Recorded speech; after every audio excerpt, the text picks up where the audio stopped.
Hi, everyone. Welcome to the Northern Kentucky Spotlight Podcast, powered by C-Crew. I'm your host, Sarah Brookbank. Today on the podcast, we are joined by the team behind Mammoth Music Arts Festival, happening on October 5th. They chat about how you can enjoy this upcoming Mammoth weekend and what you need to know before you go. And on our Talent Strategy Spotlight, Nancy Spivey chats with Jerry Wallace and Justin Theriot about First Priority. Thank you to our podcast sponsors, C-Crew, Google and Amazon advertising experts, and Schneller Knockelman.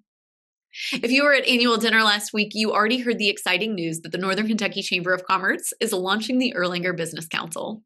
We invite you to join us for the inaugural luncheon of the Erlanger Business Council on Tuesday, October 14th. Discover the Erlanger Business Council, your partner in business success. Whether you're a seasoned business owner or an aspiring entrepreneur, your participation can help shape the future of the local economy in Erlanger. We encourage you to register now at nkychamber.com/events, and you can learn more at nkychamber.com/business-councils. Now let's go meet our members of the week, hear from our sponsors, and Nancy and I will be back with this week's guests. Ranking on Google Search and Maps is easy to understand, but hard to do. It requires constant effort and attention, uploading new photos, responding to Google reviews, writing weekly posts, and checking suggested updates. Google listing optimization takes experience and time, and there are no shortcuts. C-Crew gives your Google My Business account the steady, consistent attention it needs to be effective, optimizing, updating, and expanding critical content every single week. From local retail stores to large regional networks, C-Crew generates content, establishes benchmarks, and creates dramatic, measurable increases in engagement. So what can C-Crew do for your business? More calls, more clicks, more clients.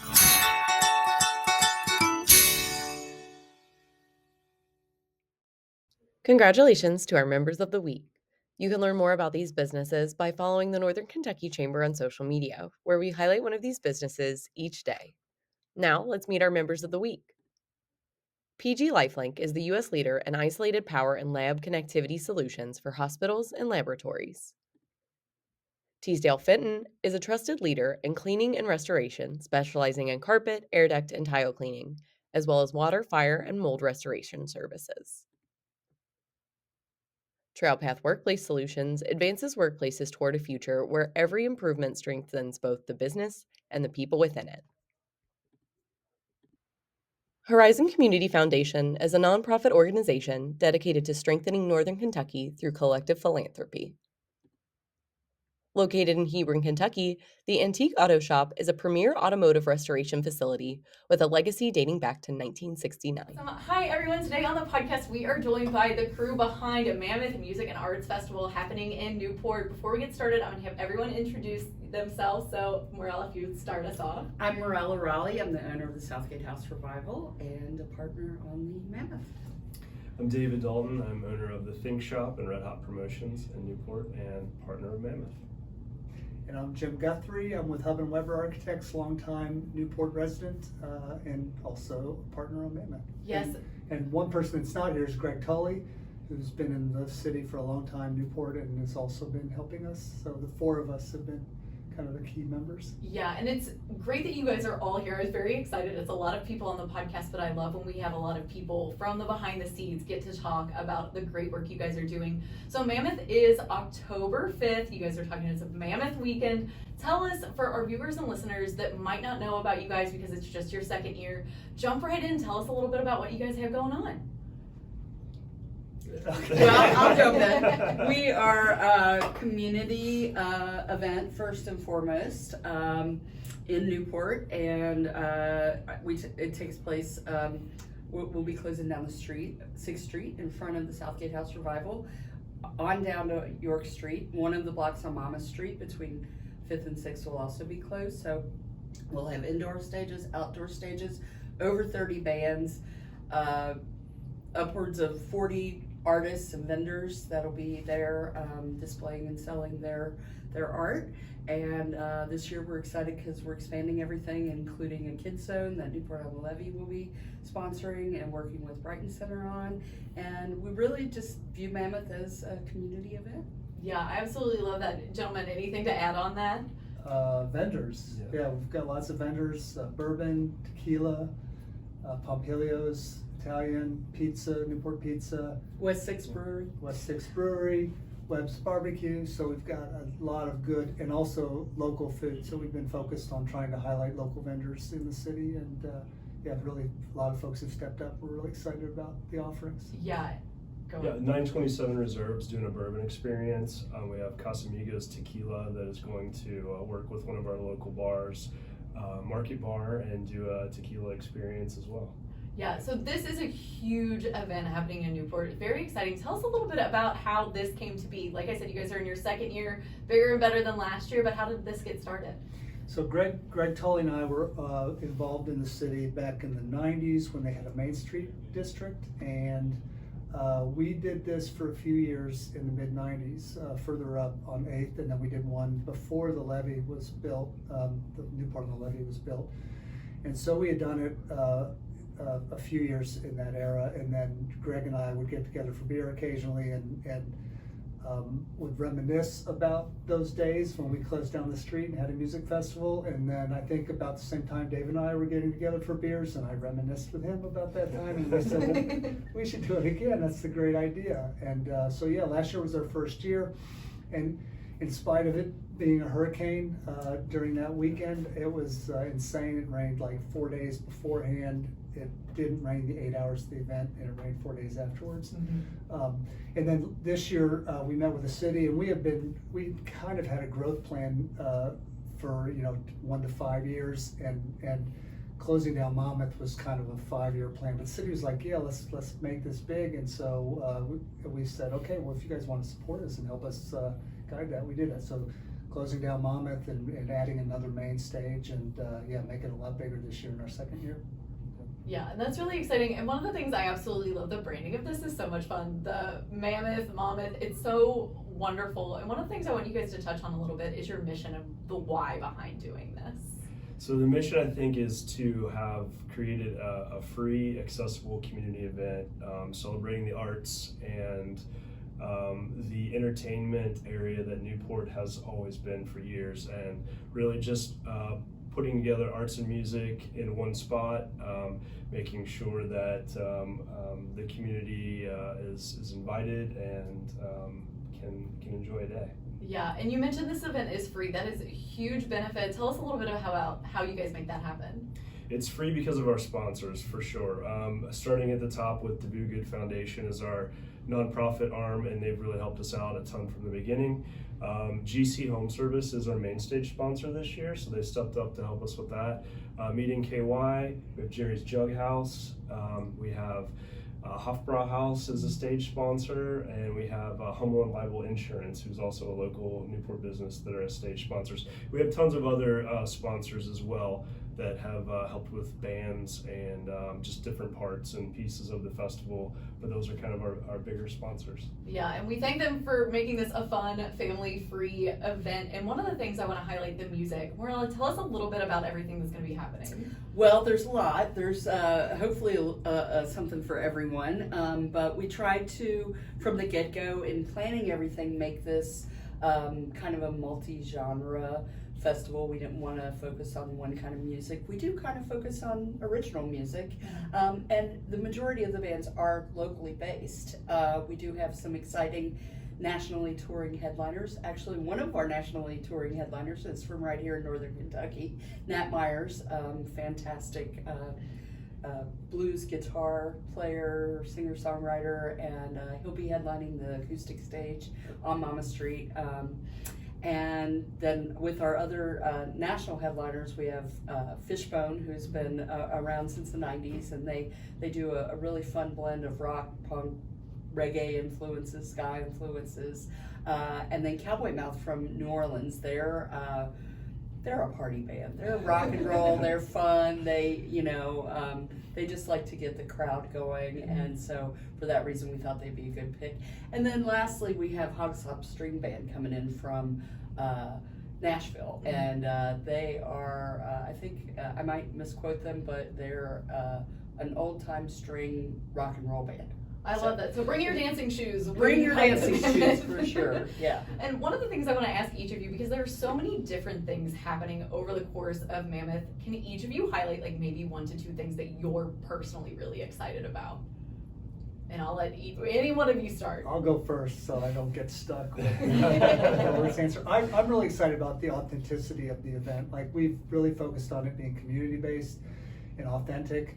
And I think, not to disparage anything that happens on the riverfront in Newport, it tends to be kind of the same. And so we really wanted to focus on something that celebrated musical history in Newport and also celebrate local music industry. So I think that's the thing: authenticity and community access.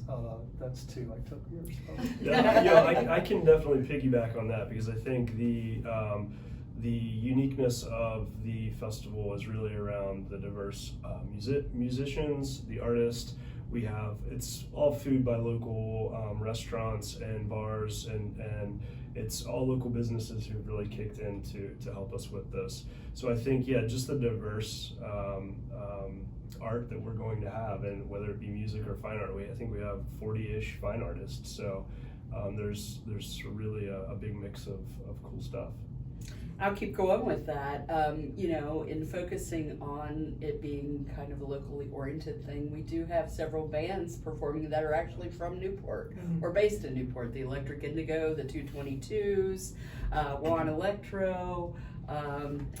And the Jockey Club reunion, which is Jockey Club actually, reunion. that would be my second really cool That's thing. to that's celebrate. the big one. So the lounge at the Southgate House will be what we call a Jockey Club takeover. And for those that don't know, the Jockey Club was a punk club in Newport, kind of world famous, really. And it operated for a short time in the 80s, but had a lot of influence on our local music scene. And we're excited to have Chuck and Betsy from Aurora Press kind of spearheading that. They have overseen a couple of really exciting book projects about the Jockey Club, one of which is a collection of flyers, and you can pick that up this year there. Yeah, that's really exciting. It's the focus on community. I think obviously community organization, it's such the focus of this event. Tell us a little bit more about that before I let you guys go, for what it means to each of you to be doing this for the community. Well, I'm a graduate of Newport High School and lived away for a short time, but basically I've been a lifelong resident of Newport, and am a little biased in thinking that Newport's a really special place that doesn't get its due enough, especially in the art and entertainment world. We've always kind of served in that space for people in the entire area and regionally. So I think that this helps shine a light on that, it's just exciting to be out and see your friends and neighbors, and to see all different age groups coming and enjoying music and art and food and fun. Mm-hmm.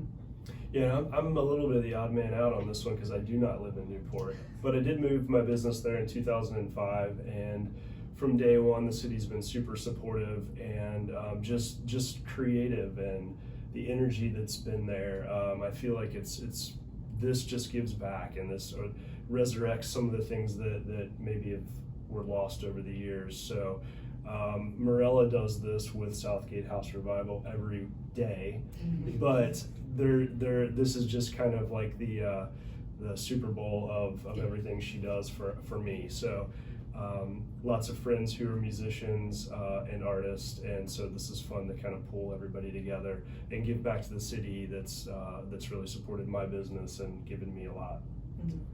And kind of the same as Morrella for me. I lived in Newport for 35 years and renovated a couple houses there. I was really engaged in the community in the 90s when they had a Main Street program, and then kind of became more involved in Covington's Main Street program after that. And so this is kind of a homecoming for me, and it's super exciting. A lot of work. So I think it feels like childbirth. It's more exciting. It's more exciting in March than it is in September. But yeah, it's good. It's good to hang out with these folks. I think we all enjoy kind of planning it, and it's great the day of. Just you see so many people, your neighbors in the business district and neighbors in the community come out and say hi and say how much they appreciated it. So yeah, it's a lot of fun. Yeah, really looking forward to it. Like we said, October 5th this year. For people to get more information, obviously they don't have to register. Where should they go to get more info? MammothNewport.com. Okay, great. And then final thoughts before I let you guys go today. Anybody else have anything that our viewers and listeners absolutely have to know before this event? We touched on it briefly, but we didn't really talk about the arts. There are going to be 40 local artists selling their wares there, and everything from prints to jewelry to photography. So a pretty diverse group there, but all local. So we're excited about that as well. The other thing that part of our expansion this year that really even backs it out of the Sunday festival is that we are doing a Mammoth Weekend, which starts on Friday. So we have several bars and restaurants around town that are participating. So you can get the Mammoth Brew, which was special made by West 6th. You can have a prehistoric fashioned, which is the new riff spin on an old fashioned. It's very old. Made possible by DNA technology. That's correct. That's correct. So Sis's on Monmouth, 927 Reserve, Jerry's Jug House, Southgate House Revival, Crazy Fox, Coach's Corner, Mansion Hill. These are all places that will have live music or a drink feature and that are a part of the Mammoth Weekend. Yeah, that's exciting. Last thoughts? Last thoughts for me is just go listen to some bands. Even if you haven't heard of somebody that's playing, I guarantee you're going to have a good time listening to this music. Yes, well, I am so excited for this festival happening October 5th. Y'all, thank you so much for joining us on the podcast. Thank you. Yeah, thank you. Hi, on this episode of the podcast, I am with Jerry Wallace and Justin Theriot, and I'm Nancy Spivey. Welcome, guys. Thanks for having us. And I want to talk a little bit about something new to our region and new to the community. It's called First Priority.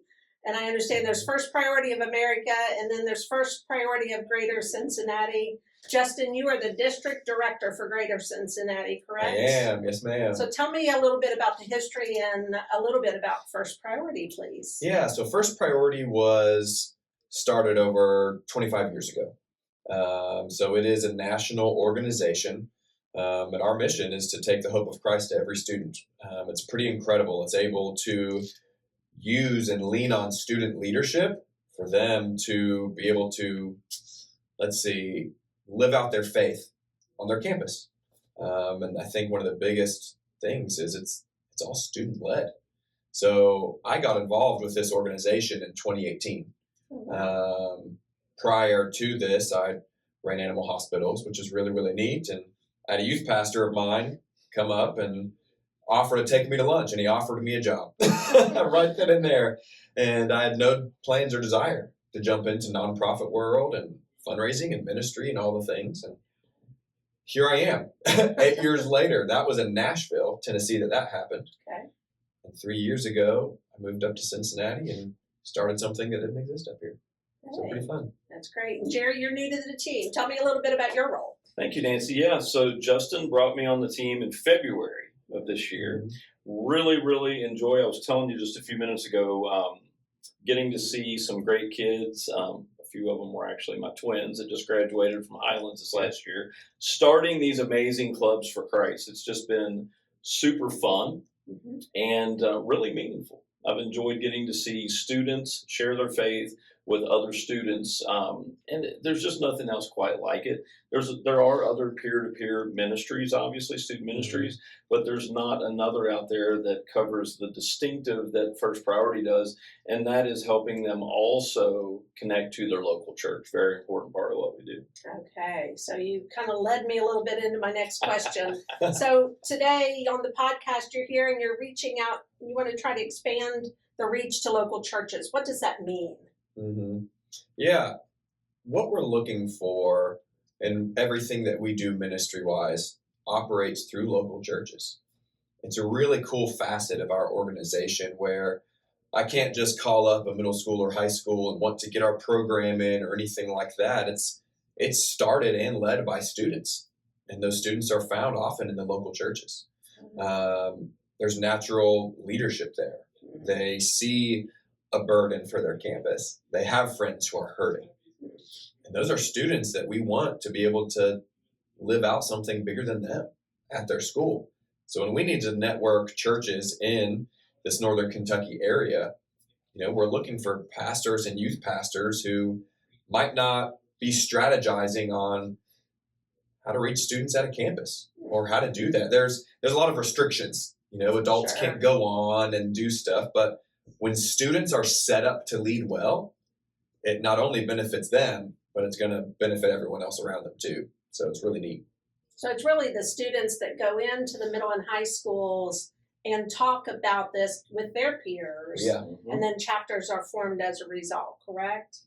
Yep. Okay, great. So the role that the student plays, obviously you need to have strong connections with the school. Yes, ma'am. So help me understand what that looks like. Yeah, I'd be glad to. Here's an example. This next week, I'm actually going to be going to a local school and going to their site-based council meeting, right? So the principal helped us arrange that, but we'll be doing that with a faculty-sponsored teacher, right, who's agreed to help in that capacity. And basically my role is just to support those students, support the club coach, and the teacher that agrees to help with that club. Okay, great. And in Northern Kentucky, are there chapters already established or? Yes, ma'am. Okay, there are already Yeah, chapters so established. at some Good. great schools, I'll just mention a few of them, like Ignite. People know about Ignite, been in the news a lot recently. At Cooper, Connor, I mentioned Highlands. Don't be a hater. I know some people like to hate on Kansas, but that's where my kids went. Just awesome schools. Campbell County Middle, is the one I was just talking about. We're going through that planning process with now. Grant County, got to give a shout out to Grant County. Yep. Has an amazing club, and so many more. Jones Middle School. Yeah. Want to make sure. Walton Verona is going to come on board. Yes, sir. Yep. Yes, sir. Absolutely. So a lot of great schools, and we're looking to add at least 8 more this season. And we've got 1,750 members. So what role does a business play in all of that? What can a business do to help? Yeah, this is the really sweet spot as well, because a lot of people can agree that reaching the next generation is pretty important, right? Business leaders in the community, if you think of our organization via a sports analogy, okay? The students leading clubs, they're going to be the players in the field, okay? The teachers, who's the faculty sponsor of a club, they're going to be the referee. They're making sure that all parties, everything's safe, everything's good with the students, the school, and the adult coaches in the room. A campus coach, which is a parent, a youth pastor could be in the room, pastor, etc., which are there to do exactly what a coach does. They guide, but they're still not on the field, actually doing the work and leading on the campus. So that brings us to parents and business leaders. Parents are the fans in the stands. They're cheering on as their students are doing something for a greater cause. Business leaders get to be a part of this too. We're making sure to include people who might not necessarily have the time to be involved at a school and with the next generation, but they want to help. That's where, financial partnership comes on board as well. There's also a return on investment, because when we have seniors graduate school, whether they're going to college, whether they go into the trades, whatever they're going to do afterwards, when they've gone through these first priority clubs and they've gotten really good at public speaking and influencing and building good moral character, as if I was a business owner, that'd be the person that I'd want to have working for my company, right? That's right. So when we get to show business leaders exactly what happens on our clubs and the students that are going to be working for them in the next 3 to 5 years. So you're building a solid chain of future workers. Yes, ma'am. Yeah. Which is what I'm all about. So yay. Yep. Thank you. Yeah. Anything else that I forgot to ask that you want to add? Oh, wow. I would just tell you that my brief experience, it's just been so much fun for the students to be engaged. Yes, they're getting all this wonderful leadership experience, and most importantly, they're sharing their faith, right? That's what we're all about, is so that they can share their faith one student to another. It is very, very important, in my opinion, that we continue to expand these so that every student can come to know the hope of Christ. That's what we're really about, and it is so effective. My director, Justin, talked about the return on investment. This is the most efficient and effective ministry that I've seen, especially in peer-to-peer. That's why I support it. That's why I work for it. And I would tell you, as a prospective business owner, it's a great reason for you to take a look. Great. Thank you very much for coming in. Yeah, thank you. Yes, ma'am. Chris Knockelman with Schneller Knockelman Plumbing, Heating, and Air. It's spring now, but before you know it, our ACs are working overtime. Dave, it's going to be warm soon. Right now is a good time to get the AC serviced, right? You can get your AC tuned up for only $59. So get your $59 tune-up at SKPHA.com. SKPHA. So if your plumbing and mechanical systems give you trouble, just remember our name. Schneller Knockelman. Northern Kentucky needs tailored solutions to address our housing shortage. Home for All, Northern Kentucky Housing Strategies, explores how we can retain young adults, help older residents downsize or age in place, and ensure new neighbors have housing options that fit their lives. Dive into the report at housingNKY.org. Welcome back, everyone. I hope you enjoyed learning more about Mammoth Music and Arts Festival and about First Priority. Like our guests said, Mammoth Music Festival is happening October 5th, but there are exciting things happening around Newport all weekend. Be sure to check out their website to learn more. And while you are searching the web, be sure to visit nkychamber.com/events to register for the inaugural Erlanger Business Council meeting happening on Tuesday, October 14th. We're excited to see you there. Thank you once again to our podcast sponsors, C-Crew, Google and Amazon advertising experts, and Schneller Knockelman. Finally, if you're a member who would like to be featured on the podcast, or if you're someone who is interested in learning more about joining the Northern Kentucky Chamber of Commerce, please reach out to Lynn Ablin. And our members that would like to share their workforce strategies and resources on our Talent Strategy Spotlight, they can reach out to Nancy Spivey. You can find their contact information on the screen if you're a viewer, and our listeners can find that at our staff directory at nkychamber.com. Thanks so much for tuning in. I'll talk to you guys next week.